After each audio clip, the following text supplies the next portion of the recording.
미국 트럼프가 뭐 국민들에게 돈을 뭐 긴급 생활비를 줘야지 되겠다. 그래서 의회에 요청한 그러한 금액보다 미국 경제에 어마어마하게 영향을 미쳐왔었던 것은 이 미연준이 보유자산 규모를 늘리면서 시중에 쏟아부은 돈이 되게 되는데 3월 15일 날 발표한 게 미국 건국 이래 최고치를 넘어가는 수준까지 미달러 유동성을 쏟아붓겠다는 것을 발표한 거가 돼요. 근데 여기다 대고 쥐어짜봐야 나올 게 없다. 이거보다 더 막강한 게 뭐가 나오겠습니까?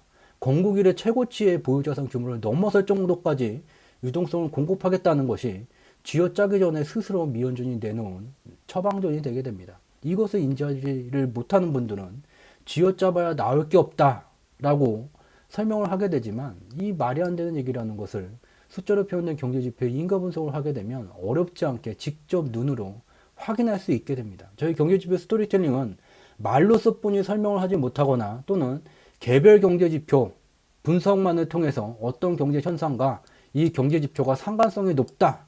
그렇지만 이 경제 현상이 얘 때문에 발생됐다고는 말하지 못한다. 그것은 경제학의 관점이 아니다. 라고 말하는 것이 아닌 현재는 60초라는 시간이 주어지게 되면 과거와는 달리 무수히 잘 발달된 인터넷 기술을 통해서 국내의 유력 분석기관들이 내놓는 숫자로 표현된 경제지표의 실적을 60초라는 시간 동안 적게는 50개에서 많으면 100여 개까지 파악할 수 있는 시절을 살아가고 있습니다. 따라서 어떤 경제 현상이 발생이 됐을 때 과거와 같이 이 현상에 관련된 전문가 집단들을 찾아내고 그 전문가들로서 패널을 구성을 하고 이 전문가 집단으로부터 이제 데이터를 얻기 위해서 설문지를 작성을 하고 일관된 의사결정을 하지 못하는 인간이기 때문에 설문 데이터를 또 가공을 하는 확률 통계 방법, 사회조사 방법론을 통해서 도출한 결과는 이 경제 현상과 어떠한 상관성이 높은 변수들이 이렇게 되고 상위 이제 우선순위로 자르게 되면 여기까지 이제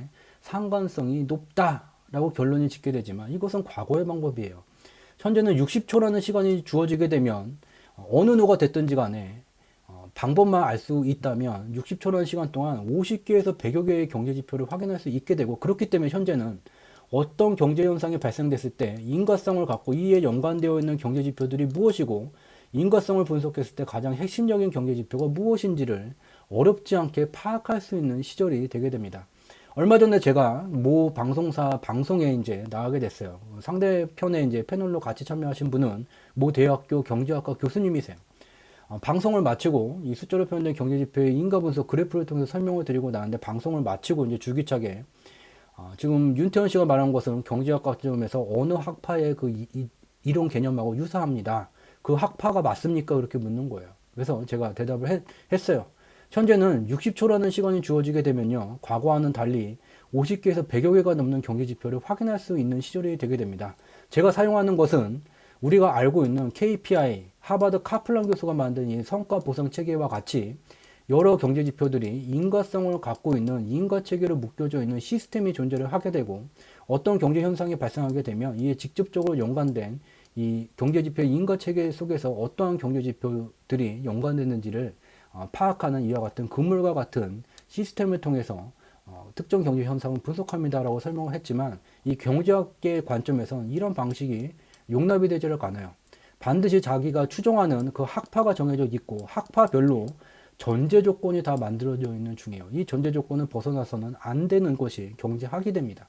저희는 이와 같은 경제학의 논리가 아닌 직접 눈으로 확인할 수 있는 현재 매우 우수하게 발달된 인터넷 기술과 정보의 공유화를 통해서 유력한 신뢰성과 타당성을 가진 기관으로부터 직접 확인할 수 있는 경제지표의 인과 분석을 통해서 이와 같은 경제의 방향성을 파악하고 있습니다.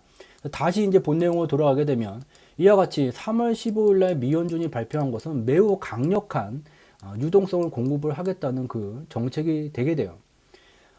또한 이와 같이 유동성이 증가되게 되면 현재 앞서 살펴본 것과 같이 중국의 공장이 일시적으로 코로나19로 인해서 높은 감염률로 인해서 멈춰서게 됐지만 다시 가동이 되는 것과 같이 여기 파란 선으로 나타나는 게 미국의 물가예요. 유동성 지표예요. 유동성 지표의 증감에 따라서 검은색 선인 미국의 산업생산 경제 지표가 연동돼서 동일하게 움직이게 됩니다.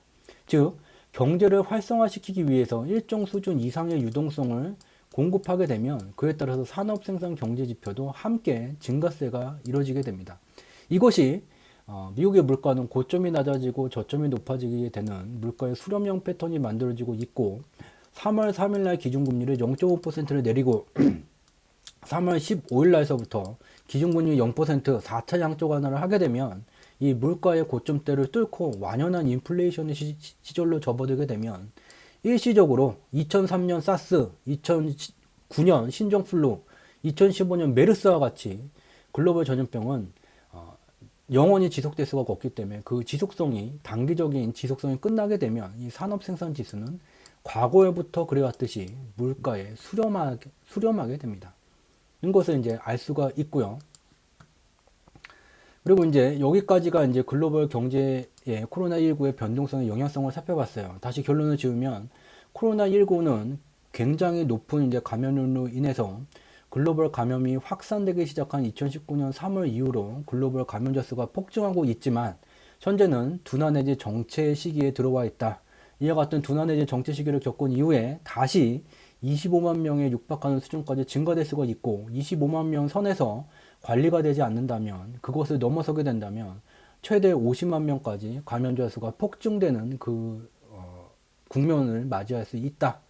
그리고 글로벌 경제는 코로나19로 인해서 중국의 공장이 잠시 멈춰섰지만 다시 가동되고 있고 2020년 3월 15일 날 미국의 중앙은행이 발표한 기준금리 0%와 4차 양적 완화는 미국이 건국 이래 최대치의 보유자산을 보유했었던 기간이 2016년인데 그를 넘어서는 규모를 말한 것이다.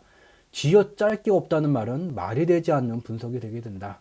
그래서 이와 같이 막강하게 미달러 유동성이 쏟아 부어지게 된다면 이에 수렴해서 일정 기간이 지나고 나게 되면 산업 생산 지표는 다시 수렴하게 된다. 여기 추가적으로 중요한 것은 유동성 증가 얘기만 나오게 되면 버블이라는 말을 버릇처럼 말씀하시는 분들이 굉장히 많아요. 이 버블에 대해서, 과열에 대해서 분명한 명확한 기준이 존재하게 됩니다.